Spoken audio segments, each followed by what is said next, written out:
But as I said, I want to turn now to focusing on bonds and cover what we think of as the most important ideas for bond pricing.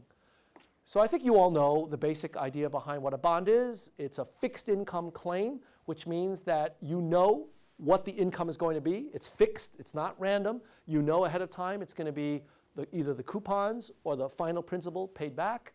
And there's a certain maturity date with bonds. So an example is a 3-year bond with a principal of $1,000 face value and an annual coupon payment of 5% means that you're going to get 3 payments of $50, one at the end of every year.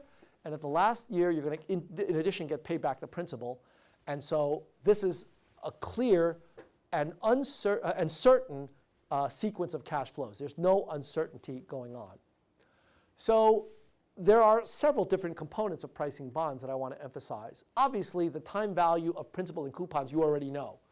That's just NPV. Those are the exchange rates. We're going to have to build in risk. Now, we're not going to talk about risk in great detail today. I'm going to put that off until next week and the week after. But we are going to talk a little bit about the differences between different kinds of bonds. So there are risky bonds, bonds that may not pay back the principal. They may default. But for the moment, I want to consider riskless in terms of default bonds.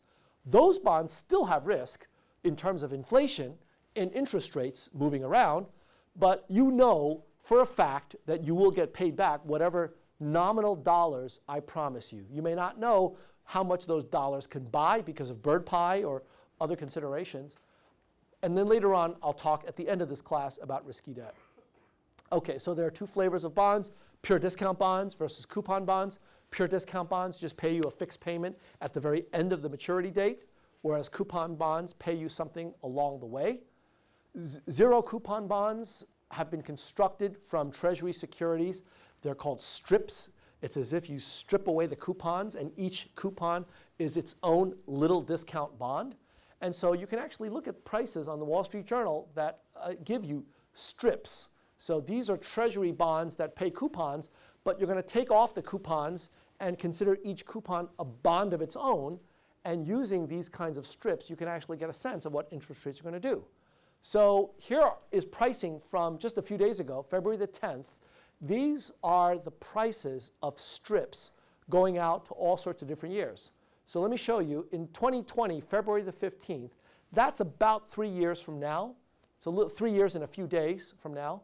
If you take a look at that coupon and you pull it out and you figure out what the wisdom of crowds tells you is the current price, it turns out that that coupon, that let's say it pays you $1 on February 15, 2020, it's worth about 96 cents today. 96 cents today for something that will pay you $1 3 years from now. So you can take that number and back out what the interest rate is for the 3-year period, and it turns out it's about 1.5%. Okay? That's the calculation that I did just from looking at the newspapers. So I do this. I know it's obvious to all of you, but I do this because I want to tell you where these numbers come from. I don't make them up. Well, I sort of sometimes do, for examples. But in practice, you don't make them up. You get them from the wisdom of crowds. And how wise are the crowds? Well, we just saw in the case of the item that I auctioned off, the price that the market will bear may have no connection to reality, but it's the best that we have at that moment in time. And in the US Treasury market, that's a very deep market. So I would actually rely on this number. If you are an investor thinking about making various kinds of loans or financial transactions, you can actually rely on this number pretty well. 1.46% for a 3-year time period is what you're looking at if you want to borrow in a riskless fashion. Now, implicit in that rate are 1-year rates. So the 3-year average that I just showed you of 1.46% is a reflection of what's going on in year 1, year 2, and year 3. We don't observe those years, but what we observe is the wisdom of crowds' assessment of what those are. And so what we call that 3-year rate today is the spot rate. It's the rate that I've identified on the spot of what it requires to borrow or lend money by the US government over that period of time.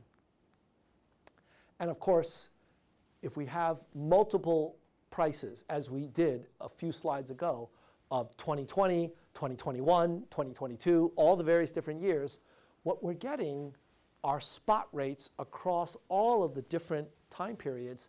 That's going to give us a sense of where the wisdom of crowds sees the economy going in terms of interest rates, in terms of the riskless rate of borrowing that the US government is going to have to pay when it makes its various different demands in the US Treasury market. That's the term structure of interest rates. And so you know that a term structure that's rising is basically predicting that future interest rates are going to go up, and the term structure that's falling predicts that interest rates are going to go down. So anybody have a guess as to where interest rates are going, given today's wisdom of crowds? Where does the crowd think interest rates are going to be going over the next 5 to 10 years? Down? Right, so there's the expectation that because we happen to have a Republican Congress and a Republican president, that it's going to be business friendly. They're going to be engaging in policies to encourage business and growth. And as a result, that's going to cause interest rates to go up. Inflation is going to go up. Interest rates are going to go up in lockstep. And so that's why, as of today, it looks like we're going to be heading up. So the yield curve, or the term structure of interest rates, we think should be upward sloping. In a few minutes, I'm going to show you the actual yield curve today so you can see whether or not you're right or wrong. Implicit in these bond prices, then, are wisdom of crowd forecasts of what's going to happen in the future. So in particular, there are these things called forward rates, right? The forward rate means if I want to know what today's expectation is of what is going to happen between next year and the year after, I need only look at the 2-year rate and compare that to the 1-year rate, and that difference or ratio gives me an implicit forecast of what the wisdom of crowds thinks is going to happen. That's what's going on with the term structure. Embedded in this yield curve of spot rates are all sorts of forward rates. That's today's forecast of what's going to happen in the future. And these forecasts are not just things that you can muse about at cocktail parties. These actually have actionable consequences. So forward interest rates are actually rates that you can transact on.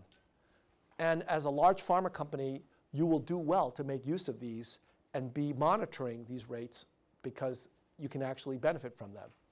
So let me give you an example that will use this terminology of future spot rate, forward rate, and spot rate, and you'll see where I'm going with this. This is a diagram. In case any of you are confused, you may not want to look at this, but if you look at it for a while, you'll be less confused. If you look at it for a little bit, you'll be more confused. So this is just a diagram that will help you think about all of the terminology. There's a lot of new terminology here.